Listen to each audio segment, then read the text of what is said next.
Published 1920 est, the 21st of November 2017. Updated 11/17 est, the 23rd of November 2017. The U.S. government has urged people to act on an Intel alert about flaws in a number of computer chips used in millions of machines. The guidance was issued a day after Intel said it had identified vulnerabilities in its management engine remote access software. Industry researchers are scrambling to understand the impact on private data of the newly disclosed security risk, which affects 8 types of processors.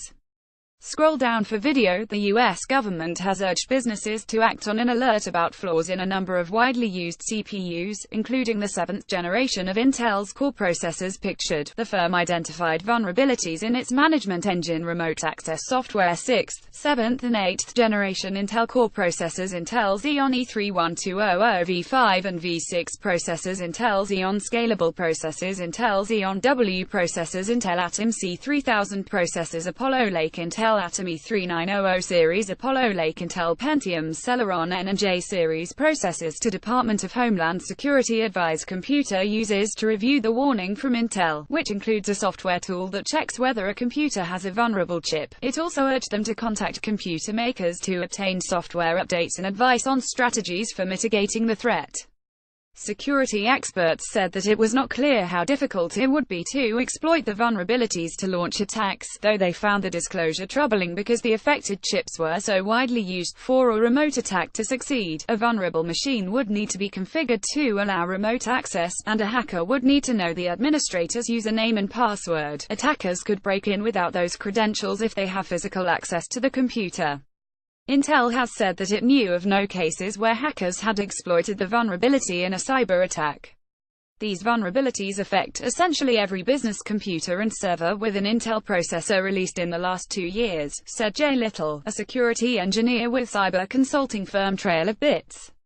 Intel spokeswoman Agnes Kwan said the company had provided software patches to fix the issue to all major computer manufacturers, though it was up to them to distribute patches to computers users. Intel says the company has provided software patches to fix the issue to all major computer manufacturers.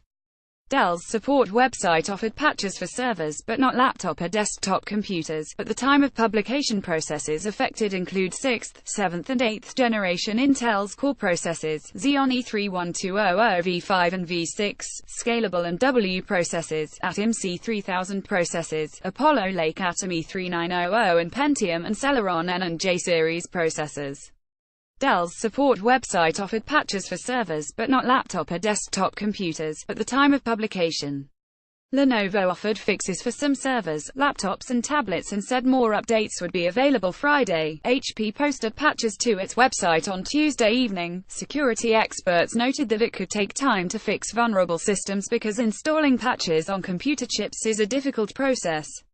Patching software is hard. Patching hardware is even harder, said Ben Johnson, co-founder of cyber startup Obsidian Security.